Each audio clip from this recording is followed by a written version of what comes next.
같이 옆 사람이랑 한번 인사 나눠볼까요? 부활하신 예수님을 찬양합니다. 부활하신 예수님을 찬양합니다. 네, 반갑습니다. 많이 당황하셨죠? 원래 계시는 목사님이 안 계시고 제가 있어서 네,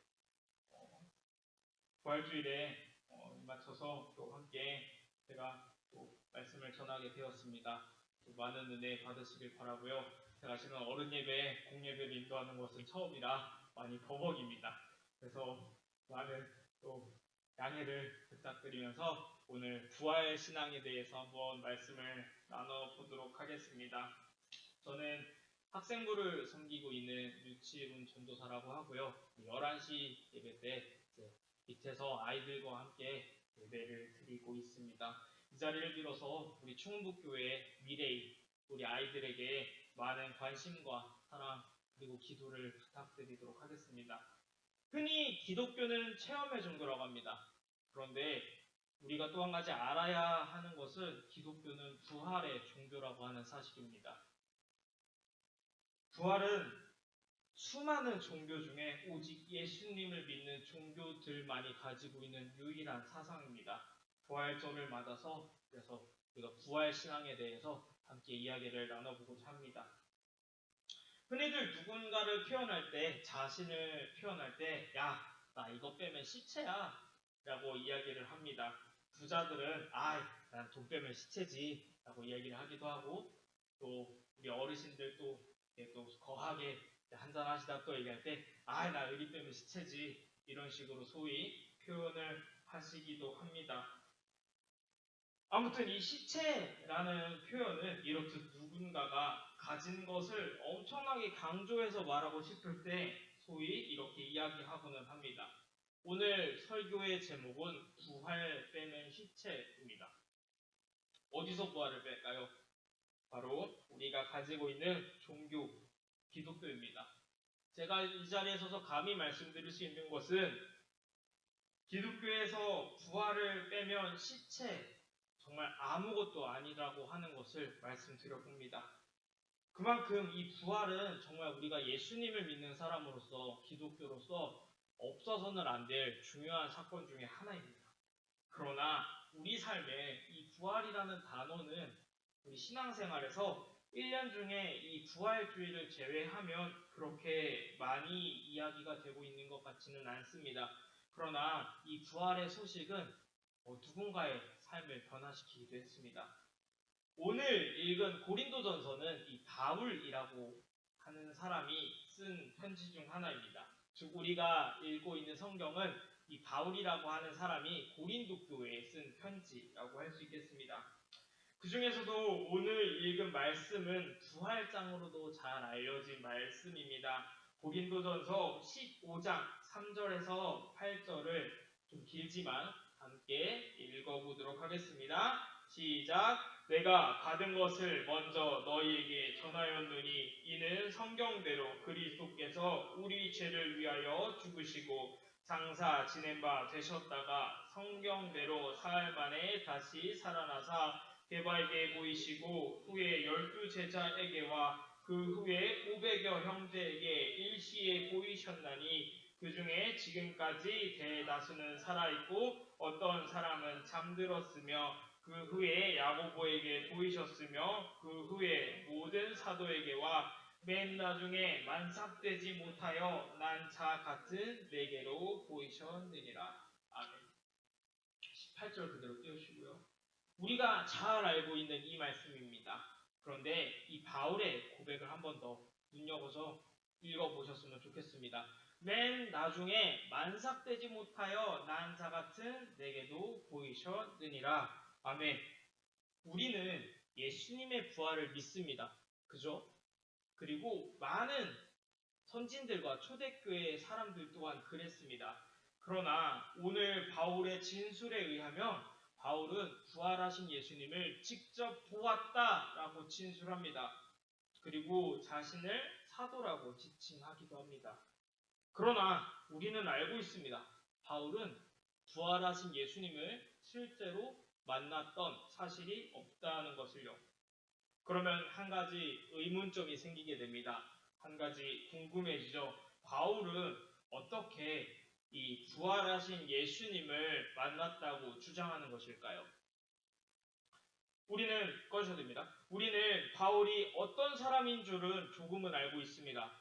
본래는 유대인이었고 로마인이었으며 예수님을 믿는 사람들을 이단자라고 핍박해서 죽였던 사람입니다. 그러나 이 바울이 어떤 사건으로 인해서 회심하고 이방인에게 복음을 전하는 사람으로 변하게 됩니다. 사도행전으로 한번 거슬러 올라가 보겠습니다. 사도행전 22장 6절에서 9절입니다. 말씀 띄워주시고요. 제가 읽어드리도록 하겠습니다. 가는 중 다메섹이 가까이 갔을 때 오정쯤 되어 호련히 하늘로부터 큰 빛이 나를 둘러 비침에 내가 땅에 엎드려져 들으니 소리 써 이르되 사울아 사울아 네가 왜 나를 박해하느냐 하시거늘 내가 대답하되 주님 누구시이니까 하니 이르시되 나는 네가 박해하는 나사렛 예수라 하시더라. 나와 함께 있는 사람들이 빛은 보면서도 나에게 말씀하시는 이의 소리는 듣지 못하더라. 아멘. 자, 여기서 등장하는 내용은 바울의 고백을 직접 듣고 누가라고 하는 사람이 기록한 것입니다. 읽어보시면 바울은 빛과 함께 소리를 들었습니다. 그러나 같이 가던 사람은 소리만 듣고 아무도 보지 못하였다고 합니다. 우리가 이 말씀 바울의 회심 장면을 보고 읽었을 때 우리는 그냥 영적인 차원에서 예수님을 혹은 육체가 없으시며 영혼만 가지고 있으신 예수님으로 생각하고 읽기 쉽습니다. 그러나 사도행전 26장을 한번 보셨으면 좋겠는데요. 26장 14절에서 16절입니다. 같이 읽으셨으면 좋겠습니다. 우리가 다 땅에 엎드려짐에 내가 소리를 들으니 히브리 말로 이르되 사울아 사울아 네가 어찌하여 나를 박해하느냐 가시체를 뒷발질하기가 내게 고생이니라. 내가 대답하되 주님 누구시니까 주께서 이르시되 나는 네가 박해하는 예수라. 일어나 너의 발로 서라. 내가 내게 나타난 것은 곧 내가 나를 본 일과 장차 내가 내게 나타날 일에 너로 증과 증인을 삼으려 함이니. 아멘. 말씀을 방금 읽으시면서 느끼셨겠지만 예수님을 바울에게 예수님 본인께서 살아계실 적에 사용하시던 언어 히브리 언어를 사용하십니다. 게다가 26절에 빛으로부터 나오는 소리가 자신을 예수님으로 지칭하고 있음을 알 수 있습니다. 그죠? 우리가 이것을 보면서 알 수 있는 것은 여기서 바울은 이 예수님에 관한 환상을 본 것이 아니고요. 바로 부활하신 예수님을 만났다고 하는 사실입니다.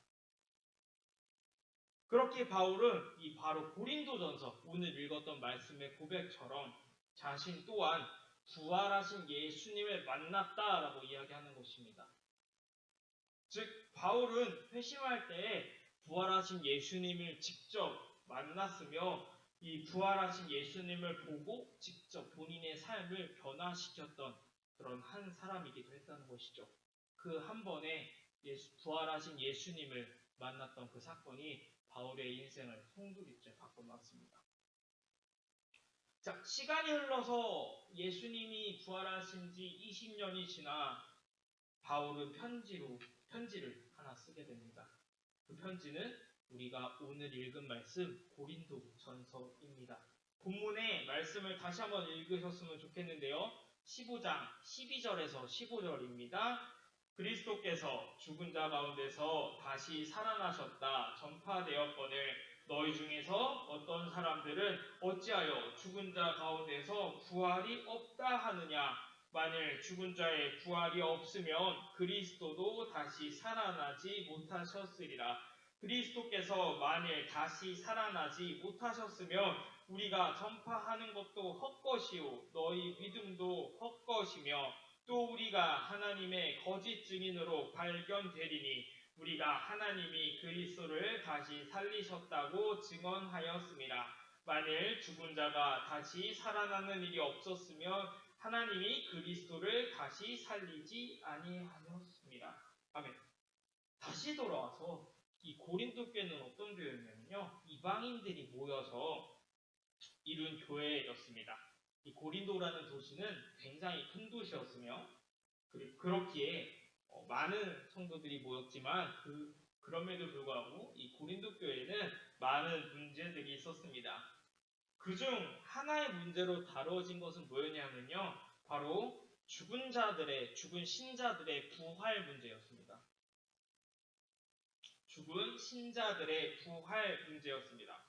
바로 이 예수님을 믿는 사람들 중에 죽은 사람이 나중에 다시 부활할 수 있는가에 대한 문제 혹은 논쟁이 일어났었습니다. 바울은 이에 대해 자신의 편지를 통해서, 고린도전서라는 편지를 통해서 자신의 믿음을 주장하는 상황인 것입니다. 자, 그런데 우리 13절 한번 띄워주시겠어요? 13절을 보시면 이 바울의 주장이 핵심적으로 녹아있는 곳인데, 이 13절을 제가 한번 읽어 드릴게요. 만일 죽은 자의 부활이 없으면 그리스도도 다시 살아나지 못하셨으리라. 아멘. 바울의 이 주장은 뭐였냐면요, 죽은 자의 부활이 없잖아. 그러면 예수님도 다시 살아나셨을 이유가 없어 라고 이야기하는 겁니다. 죽은 자의 부활이 없다면 예수님 또한 부활하지 않았다라고 하는 주장입니다. 자, 여기서 우리는 한 가지 알 수 있는 것이 있습니다. 보통 내가 어떤 주장을 하거나 어려운 말로 이제 명제라는 것을 제시하면 그 앞에 전제라고 하는 이 당연한 이야기가 하나 마련됩니다. 간단하게 예를 한 가지 들어볼까요? 제가 이제 친구랑 만나서 밥을 먹는데, 보통 친구들끼리는 니캉네캉 한 번씩 주고받으면서 사잖아요. 그죠? 그래서 저번에 제가 한번 냈어요. 그럼 이 친구가 이번에 한번 내야 되잖아요. 그죠? 근데 이 친구가 안 산대요. 그럼 제가 그때 뭐라고 하죠? 야, 네가 안 살 거였으면 내가 안 샀지 라고 이야기할 수 있잖아요. 그죠? 이게 진짜 있었던 일이 아니고요. 제가 그렇게 쪼잔한 사람이 아니고요. 한번 예를 들어본 거예요. 이제 여기서 보셔야 할 것은, 야, 네가 안 샀으면 나도 안 샀지 라는 문장입니다. 자, 어려운데 한번 좀 잘 따라와 주세요. 자, 그러면 제가 이 친구와 자연스럽게 공유하고 있는 사실이 뭐예요? 바로 제가 밥을 샀다라고 하는 사실입니다. 그죠? 맞죠? 제가 밥을 샀으니까 이 친구한테, 야, 네가 밥을 안 살 줄 알았으면 나도 안 샀지 라고 이야기하는 거잖아요. 그죠? 자, 이 말씀을 저기 위에 있는 고린도전서 15장 13절 한번 보도록 하겠습니다. 자, 그런데 바울이 여기서 고린도 교회에게 말하고자 하는 사실이 뭐냐면요, 이 논지는 죽은 자의 부활이 없다면 바로 예수님께서 부활하지 않았다라는 소리입니다. 자, 여기서 중요한 게 뭐예요? 그러면 제가 아까 저희가 갖고 있는 공유된 사실이 뭐라 그랬죠? 제가 밥을 샀다는 사실이잖아요. 그죠? 그럼 이 고린도 교회와 바울이 같이 공유하고 있는 사실이 뭐죠? 예수님께서 부활하셨다고 하는 그 사실인 겁니다. 자, 좀 어려울 수 있습니다. 이 바울의 논지 주장 안에 뭐가 들어있냐면요, 이 초대 고린도 교회에 가지고 있던 이 예수님이 부활하셨다라고 하는 이 사실이, 이 역사적 사실이 자연스럽게 공유되고 있었다는 거예요. 이 500명이 그렇게 믿는 게 아니라 그렇게 알고 있었어요. 이거 되게 중요한 사실이거든요. 그러니까 뭐냐면 이 역사적으로 이 고린도전서라는 기록을 통해 알 수 있는 것은 예수님의 부활이라고 하는 이 사건을 당시 고린도 교회가 그때 당시에는 500명 정도 넘었거든요. 이 500명이 넘었던 고린도 교회 사람들이랑 이 바울이 함께 역사적으로 이 사실을 공유하고 있었다는 사실입니다. 물론 많은 사람들이 예수님의 부활을 믿지 못합니다. 지금도 그렇죠. 물론 전무후무한 일이기도 합니다. 그러나 이렇게 봤을 때 정황상 개연성 있게 말씀드릴 수 있는 사실은 예수님의 부활은 역사적인 사실이라고 하는 겁니다. 이해가 되십니까? 믿으십니까? 믿으십니까? 원래 우선 믿으십니까가 나야 되는데 제가 왜 이해가 되십니까? 라고 여쭙는 것은 믿음에서 우리의 예수님의 부활이 끝나면 안 된다는 것입니다. 물론 성경책 혹은 우리가 직접 보고 듣고 느낀 것은 아닙니다. 그러나 많은 증인과 많은 증언들이 그리고 우리 성경을 통해서 하시는 예수님의 부활이 역사적 사실임을 우리에게 증명하고 논증하고 있다라고 하는 사실입니다. 그래서 예수님의 부활은 믿는 차원을 넘어서 아셔야 하는 차원으로 이해가 되어야 하는 차원으로 나아가야 한다는 것입니다. 자, 그래서 이제 바울의 핵심은 이 말씀입니다. 넘어와서 14절에서 19절입니다. 제가 읽어드릴게요. 그리스도께서 만일 다시 살아나지 못하셨으면 우리가 전파하는 것도 헛것이고요. 또 너희 믿음도 헛것이며 또 우리가 하나님의 거짓 증언으로 발견되리니 우리가 하나님이 그리스도를 다시 살리셨다고 증언하였습니다. 만일 죽은 자가 다시 살아나는 일이 없으면 하나님이 그리스도를 다시 살리지 아니하셨으리라. 만일 죽은 자가 다시 살아나는 일이 없으면 그리스도도 다시 살아나는 일이 없었을 터이요. 그리스도께서 다시 살아나신 일이 없으면 너희의 믿음도 헛되고 우리가 여전히 죄 가운데 있을 것이요. 또한 그리스도 안에서 잠자는 자도 망하였으리니 만일 우리가 그리스도 안에서 우리가 바라는 것이 다만 이 세상의 삶뿐이면 모든 사람 가운데 우리가 더욱 불쌍한 자이리라. 아멘. 말씀이 많이 길었죠. 한마디로 정리해서 요약해드리면 이런 말씀입니다. 바울이 이야기하는 겁니다. 야, 다 필요 없어. 예수님의 부활이 없으면 말짱 다 헛거야. 우리가 믿는 모든 것이 헛거야. 우리의 믿음도 헛거고 신앙생활 하는 것도 헛거고 예수님의 부활이 없으면 우린 여전히 죄 가운데 살고 있을 거고 우리는 여전히 죄 가운데서 벗어나지 못하는 불쌍한 사람들이야. 우리가 원하는 게 이 세상에 살 뿐이면 우리는 여전히 불행하고 불쌍한 사람들일 거야. 자, 그래서 오늘 이것만은 기억하고 돌아가셨으면 좋겠어요. 부활 빼면 시체. 한번 같이 따라해보셨으면 좋겠어요. 부활 빼면 시체. 네. 자, 넘어가겠습니다. 자, 우리 한번 제가 여쭤보도록 하겠습니다. 예수님 왜 믿으십니까? 신앙생활 왜 하실까요? 예수님을 믿으시면서 뭘 기대하십니까? 이렇게 여쭤보면 많은 이야기들이 있습니다. 그렇지만 본질적으로, 결론적으로 우리의 기대는 하나입니다. 죽어서 천국 가는 거. 그죠? 그렇게 많이 들어오셨을 겁니다. 저도 어렸을 적에 그렇게 들으면서 자랐습니다. 예수님 믿어서 천국 가고 나중에 안 그러면 지옥 가. 그러니까 예수님을 믿으면서 살아야 해 라고 그렇게 들으면서 자랐습니다. 자, 그런데 이 말씀을 읽어보시면 이게 뭐지? 라고 하실 수도 있으실 거예요. 저희 본문 읽은 다음 절 15장 20절에서 23절입니다.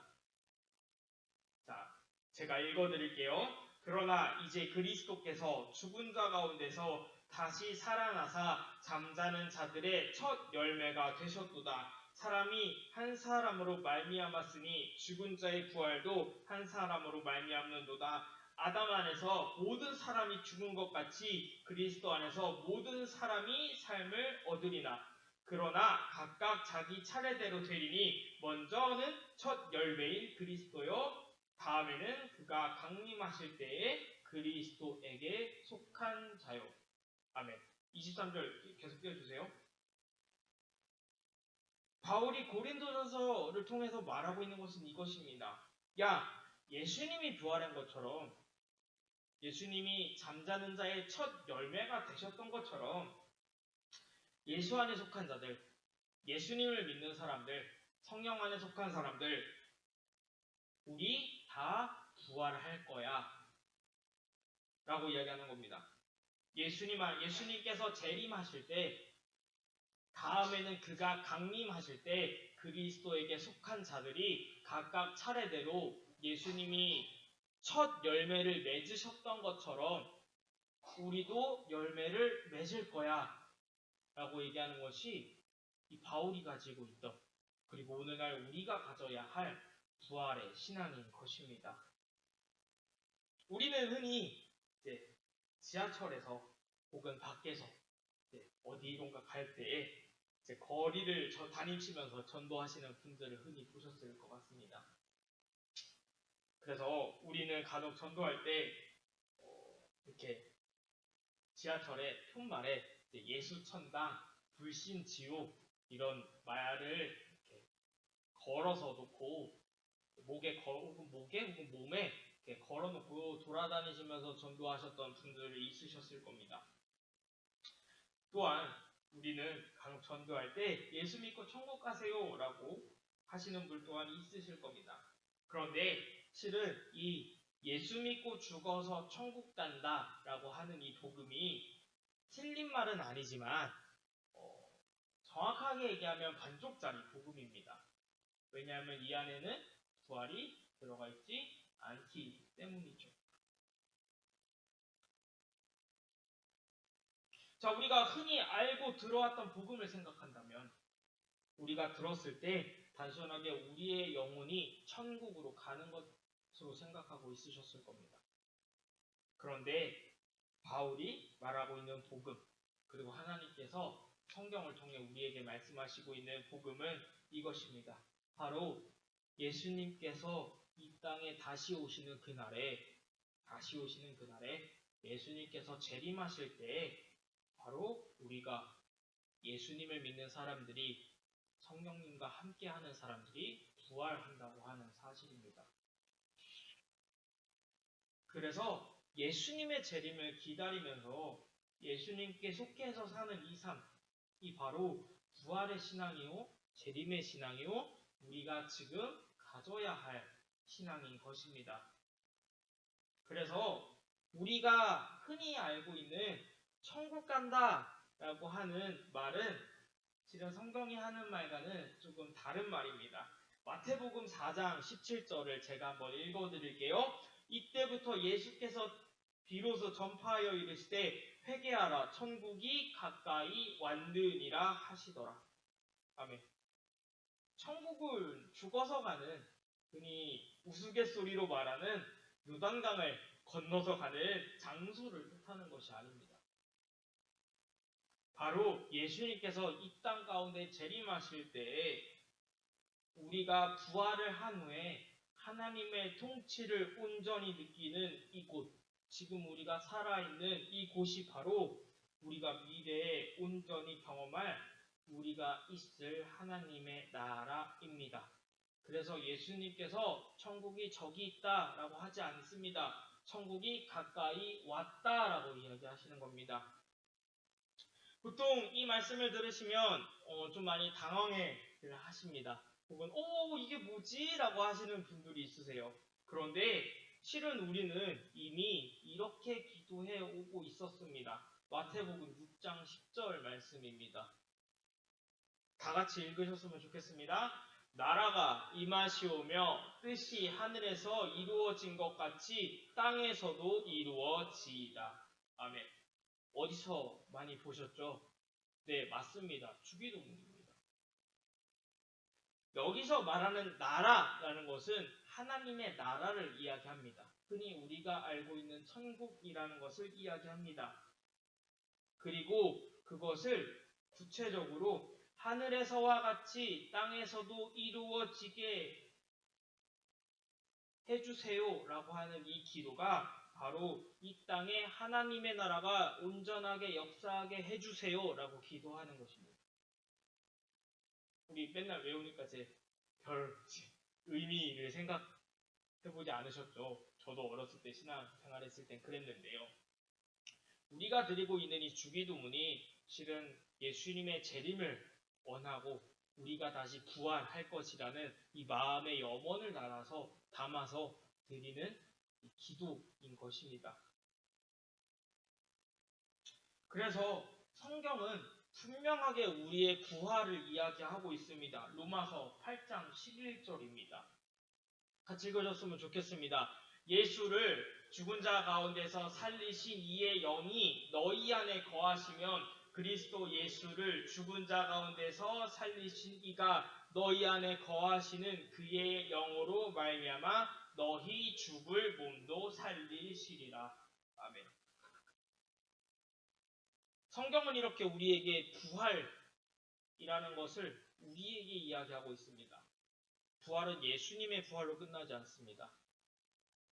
우리가 예수님의 부활을 믿고 우리가 예수님의 부활을 우리가 부활할 것으로 그렇게 믿고 예수님의 뜻에 따라 성령과 함께 동행하면서 살아갈 때에 우리가 예수님의 재림 시 우리가 부활할 것이라고 하는 이 신앙이 바로 부활 신앙입니다. 제 개인적인 고백을 하자면 저는 빨리 죽고 싶어하는 사람입니다. 이렇게 예를 들면 우리 어르신분들은 기가 차하세요. 나이도 젊은 놈이 빨리 가고 싶어한다. 그러세요, 다들. 그런데 왜 그렇게 생각을 하냐고 하면 저는 이 삶이 참 고단하더라고요. 아니 젊은 놈이 무슨 고생을 알아라고 하실 수 있겠지만 제가 느끼는 것은 이 세상을 끝나고 빨리 천국 가서 쉬고 싶은 마음이 있기 때문입니다. 여러분들도 저와 같이 공감하시는 분들이 있으실 것 같아요. 우스갯소리로 이 세상은 하나님께서 7일 만에 만들어서 좀 더 길게 만드시지 이 세상은 요 지경인 것 같고 살아가는 것이 너무나 힘들고 어려울 때가 있습니다. 힘듭니다. 그래서 여기에서 이렇게 사느니 내가 빨리 죽고 천국 가야지 이런 생각을 하곤 합니다. 좀 감히 좀 괘씸한 생각이기도 하지요. 제 이야기를 들으시고 공감하지 못하시는 분들, 저 전도사님 되게 괘씸하네 라고 생각하시는 분들도 있으실 겁니다. 그렇지만 제 그 이유에 대해서는 공감하시는 분들이 적지 않으실 거라고 생각합니다. 그리고는 이렇게 생각하기도 하겠죠. 열심히 살지 않아도 괜찮아. 우리에게 천국이 있으니까, 다음이 있으니까, 아예 죽으면 천국이나 가지 뭐. 이렇게 생각하실 수도 있으시겠죠? 그런데 이 부활신앙이 말하는 것은 이 내세를 위해서 이 생의 삶을 포기하라는 뜻이 아닙니다. 내가 이 세상에 고단해도 내세만 믿고 그냥 대충 살다 가도 된다는 뜻이 아닙니다. 예수만 믿으면 천국에 간다는 식의 생각은 버려야 합니다. 복음을 믿는 예수님의 십자가와 부활의 사건을 믿는 이 사람들은 예수님이 다시 오실 때 우리가 이 땅 가운데서 다시 살아가겠다고 하는 그런 믿음으로 이 생에서 치열하게 살아가는 사람들입니다. 기독교인으로서의 삶이 마냥 기쁘지만은 않습니다. 세상 밖에서 많은 고난을 당할 때도 있습니다. 때로는 내가 그리스도인을 숨기고 싶을 때도 있습니다. 때론 이 삶을 포기하고 싶을 때도 있습니다.